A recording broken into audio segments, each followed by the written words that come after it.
The old wooden floor creaked under my step, but no one in the study noticed. I stood frozen just outside the door, my hand hovering, ready to knock, when my father's cold voice cut through the air. Your sister? She doesn't deserve a dime, she's out. My heart pounded, drowning out everything else. Inside, my sister Alina stayed silent, while Mom Diane let out a smug hum, her lips curling into that calculated smile she wore when she got her way. Shock hit me like a wave, but I didn't cry. I couldn't. Not yet. Instead, I backed away, climbed the stairs, and opened my laptop with trembling hands. Fingers flying, I transferred everything, every cent I owned, into a secret account they'd never find. They thought I'd stay paralyzed, invisible, the good daughter who'd just take it. They were wrong. This was the moment I stopped being their pawn and started playing my own game. As I sat on the edge of the guest bed, the weight of my father's words still echoing, she doesn't deserve a dime, I couldn't shake the memories that started flooding back.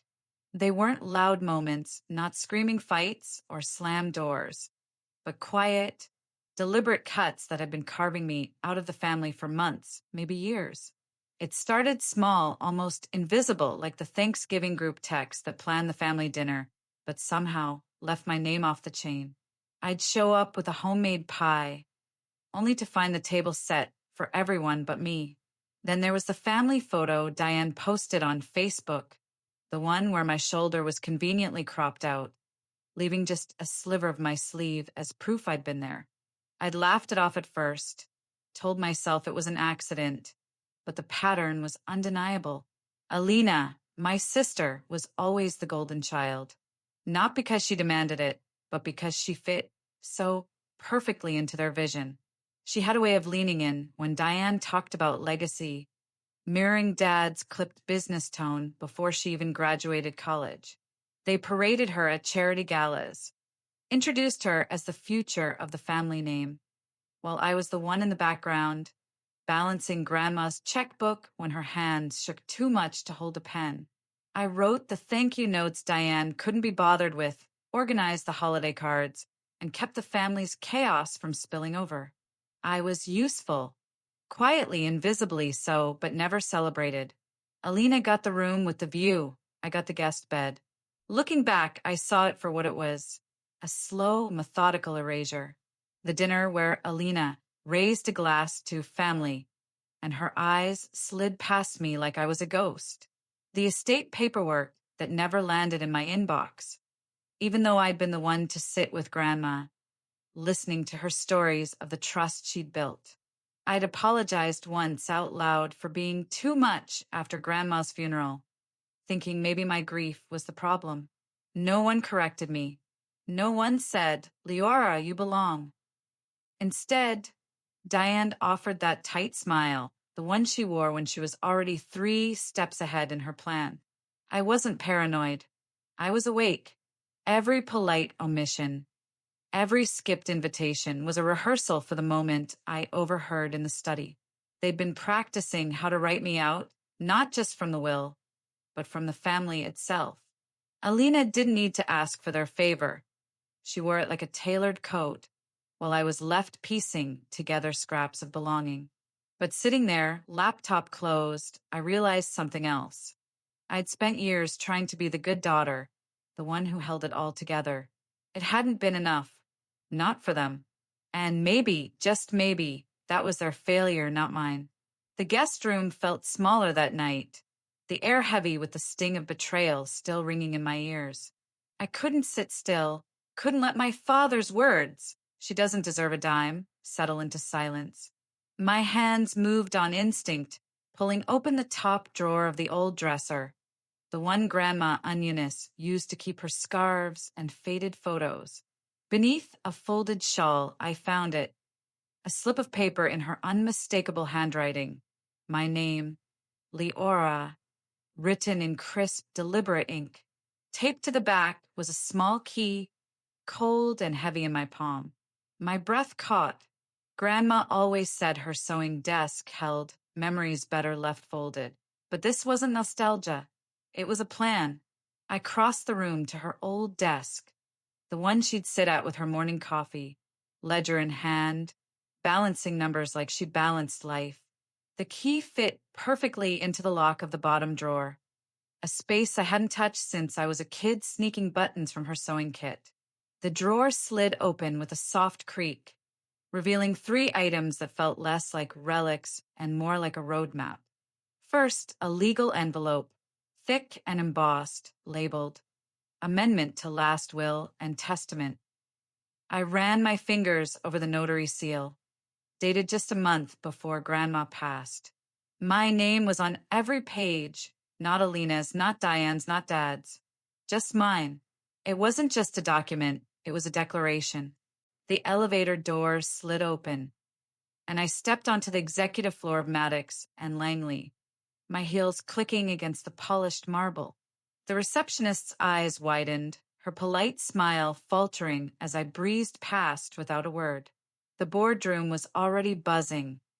5 senior partners hunched over financial projections, their murmurs fading as I entered. I didn't hesitate. I set a thick folder on the gleaming table, the sound sharp enough to make them look up. "Leora Thomas," the senior partner began, squinting through his glasses. "We weren't expecting you." I met his gaze, unflinching. "You are now," I said, my voice steady. "As of last week, I hold controlling interest in the firm. 51% assigned through Grandma Onionist Trust, upheld by a notarized amendment. It's all in there." Alina was already seated, her arms crossed so tightly her knuckles blanched. Her eyes burned with defiance, but I didn't flinch. I'd spent years fading into the background, fixing their messes, balancing their books. Not today.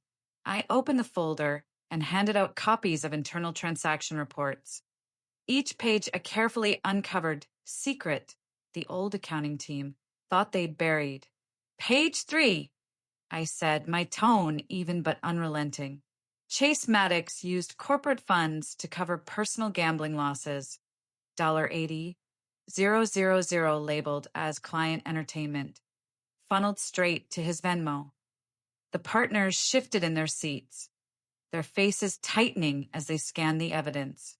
"Page 5, I continued. "Blue Ridge Advisory, an LLC listed as a vendor to the firm. Except it doesn't consult. It launders estate distributions through padded invoices, bank transfers, timestamps, even a shell corporation in the Caymans. It's all there." Alina shot to her feet, her chair scraping against the wall. "You've been spying on your own family," she snapped, her voice sharp with accusation. I looked at her squarely, unmoved. "I've been protecting Grandma's name," I said. The senior partner, Thomas, cleared his throat, flipping through the documents with a grim expression. "We weren't made aware of any of this," he said. "You are now," I replied, taking my seat at the head of the table. The nameplate in front of me didn't read guest anymore. It read managing partner. The room fell silent, the weight of my evidence settling like dust after a storm. Alina's father, Ray, burst through the door, his face flushed. "This is outrageous," he barked. "You can't just—" I cut him off, sliding another folder his way. "I can," I said calmly. "And I will, starting with transparency." The report that landed at dawn was heavier than the folder. 112 pages of rot dressed up in polished formatting. The forensic team had combed through 6 years of records, and what they found wasn't a surprise. It was confirmation. Alina's account, opened right after Grandma's first hospitalization, had siphoned 6 figures in consulting fees. Fake invoices billed to non-existent apartments, equipment rentals that never arrived, shell companies registered to P.O. boxes in Florida, Delaware, and Zurich.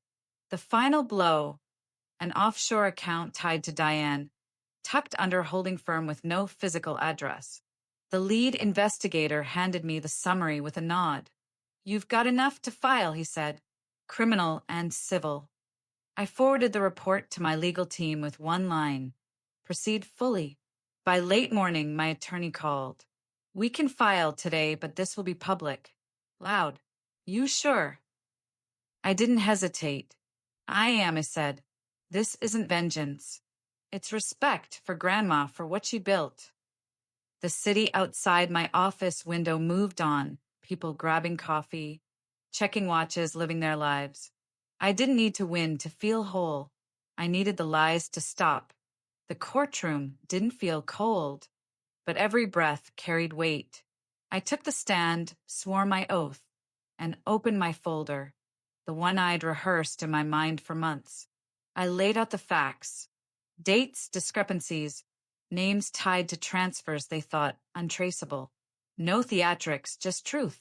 Then I played Grandma's recording, her voice steady and clear. If they try to twist this, Leora, you show them this tape. I trust you. Only you. The judge's nod was slight, but it was enough. I handed over her handwritten letter, the ink still sharp for lines that dismantled their defense. Alina took the stand next, her tone practiced, sympathetic. We were protecting the family legacy, she said. Leora was unstable, unfit for the responsibility. I didn't look at her. I looked at the judge and said, erasing someone isn't protection. It's cowardice dressed in silk. The gavel fell. The amended will stand, the judge declared. Full control of the estate remains with Ms. Leora Maddox. Any misuse of funds by Ms. Alina Maddox and Mr. Ray Maddox will be referred for further legal action. Ms. Diane Maddox is permanently removed from fiduciary authority. I didn't smile or cry. I just breathed, the weight of years lifting off my shoulders. Outside, reporters swarmed, but I walked past without a word. The truth didn't need my commentary. It stood on its own. Back at the office, I sat at the head of the boardroom table, the firm's future now mine to shape. The partners' murmurs had turned to respect, their skepticism replaced by acknowledgement. I'd uncovered their rot, not just for me, but for Grandma's legacy. Alina's chair was empty now, her absence louder than her protests. Ray's bluster had faded into something smaller, unraveling. I opened my laptop, drafting new directives for the compliance team, highlighting sections of the forensic report without flinching. My father's retirement fund, Alina's falsified contracts. They were just numbers now, pieces of a truth I'd laid bare. Healing didn't mean staying quiet. It meant signing my name under the facts, claiming my place, and building something new from the ashes of their lies. Next, a small voice recorder, its plastic scratched but intact. I pressed play, and Grandma's voice filled the room. Soft but unshakable, like she was sitting right there. If they try to twist this, Leora, you show them this tape. I trust you. Only you. 23 seconds. That's all it took for her words to cut through years of my family's lies. She knew. She'd seen the way Diane's smile hid calculations, the way Alina played the perfect air while I faded into the background. Grandma's voice wasn't just a message. It was a weapon, handed to me with love and foresight. The third item was a note for lines in her angular script, the kind she used for decades of ledger work. Blood doesn't make them worthy. If you're reading this, they've already turned on you. Take what's yours. Don't look back. I read it again, then again, until the words blurred, not from tears, but from clarity.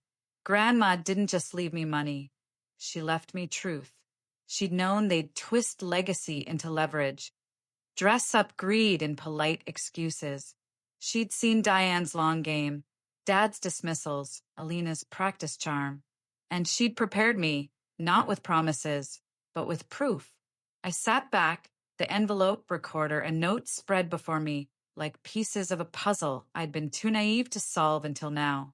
For years, I'd played the good daughter, the one who fixed what they broke, who stayed quiet to keep the peace.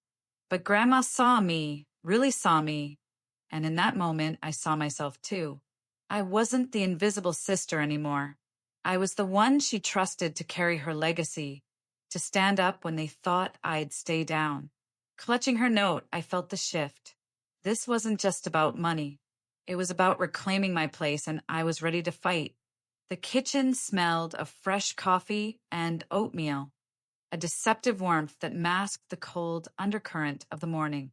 I stood in the doorway, my bag slung over one shoulder, the weight of Grandma's envelope heavy in my hand. The room hummed with routine. Alina perched at the island, her legs crossed, scrolling through her phone like a queen on her throne.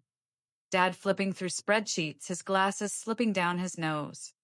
Diane stirring a pot on the stove, humming a tune that felt like a mockery of normalcy. None of them looked up as I stepped inside, as if I were still the invisible daughter, the one who didn't warrant a glance. But I wasn't here to fade into the background anymore. I was done playing their game. I walked to the counter, the hardwood creaking under my steps, and set the manila envelope down with a deliberate thud, right between the croissants and Dad's legal pads.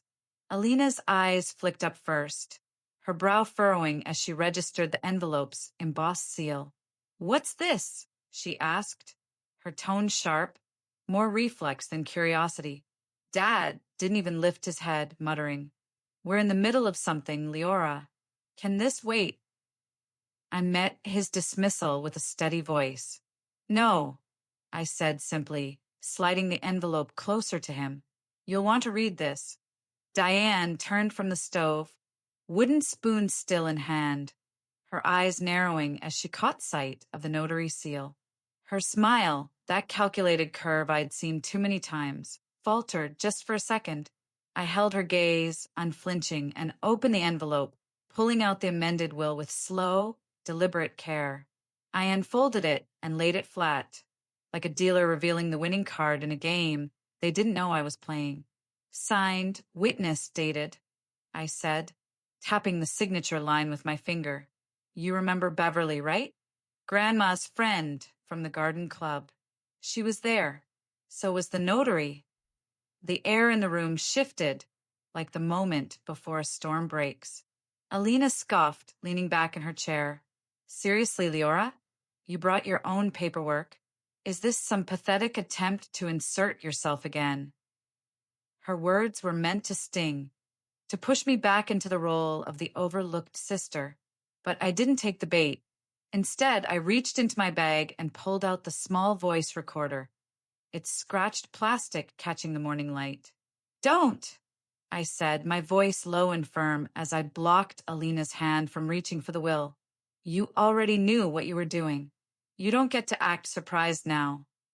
I pressed play, and Grandma Onionist's voice filled the kitchen, thin but resolute, cutting through their pretense like a blade. "If they try to twist this, Leora, you show them this tape. I trust you. Only you." 23 seconds, and the room went hollow, the kind of silence that follows a truth too sharp to ignore. Diane's spoon trembled in her hand, her knuckles white. Alina stared at her coffee, as if it could offer an escape. Dad's fingers tightened around his chair's armrest, but he said nothing. For the first time in years, they had no script, no plan, no way to pivot the narrative. "You've crossed a line," Dan finally said, her voice tight with barely contained fury. "This wasn't what your grandmother intended." I met her eyes, unblinking. "You're right," I said coolly. "She intended honesty. She left that to me." Alina laughed, a sharp, hollow sound meant to dismiss me. "This is vindictive, Leora. You always hated being in the background, and now you're turning her death into a stage." I let her words hang in the air, refusing to let them shake me. "I stayed quiet for years," I said. "You mistook that for obedience." Before Dad could interject, I slid another envelope across the counter. "Filed this morning," I said, my voice steady as granite. "An injunction to freeze the estate until everything is reviewed." Dad's jaw tightened, his eyes narrowing. "You're trying to dismantle this family," he said, his voice low, accusing. I shook my head, calm but unrelenting. "No, I'm just refusing to let it dismantle me. I gathered the documents, slipping them back into my bag with the same care I'd used to unfold them. The kitchen was still, no one moving, no one speaking. The weight of Grandma's truth had stripped away their carefully curated facade. I walked to the sink, poured myself a glass of water, and took a slow sip, letting the silence stretch. They didn't need to react. The damage was done, and I hadn't even needed to raise my voice. I turned toward the door, my footsteps steady on the hardwood, each one a declaration that I was no longer their afterthought. As I reached the hallway, my phone buzzed in my pocket. I pulled it out, glancing at the screen, a text from my attorney. Injunction accepted. Funds are frozen pending review. You're in control of next steps. I stared at the words, a quiet fire building in my chest. I wasn't just their daughter anymore, the one who fixed their messes and stayed out of the spotlight. I was the executor of Grandma's truth, the one holding the cards they never saw coming. I turned off the recorder still clutched in my hand and stepped into the hallway, the weight of their silence behind me. Let them sit with it. Let them wonder what else I had planned. I wasn't done yet. The lake house was quiet, the kind of stillness that felt like a deep breath after a storm. I slipped off my shoes at the door, the familiar creak of the hardwood welcoming me back to Grandma Onionist's world. In her reading room, I sank into her old chair, the brown leather journal resting on the table, its edges worn from years of her steady hands. I opened it to the page I'd marked before the trial, her words in faded ink cutting through the noise of the past months. Sometimes blood must be drained for a body to heal. I read it slowly, not with the ache of loss, but with a clarity that settled deep in my bones. They'd tried to erase me, Diane with her calculated smiles, Alina with her polished charm, Dad with his dismissive silences, but they'd only cleared the path. I wasn't the ghost they'd made me out to be. I was the one Grandma trusted to carry her truth. Standing by the window, I watched the lake's surface ripple under the afternoon light. They tried to bury me, I said aloud, my voice steady, but they handed me the shovel. I didn't dig a grave. I planted something new, a life where I defined my worth. I locked the door behind me, not out of anger, but to mark the line where their story ended and mine began. If this story of betrayal and triumph hit home, subscribe to my channel for more real-life dramas and personal journeys. Drop a like, share your thoughts below, and let's keep uncovering the truths that matter.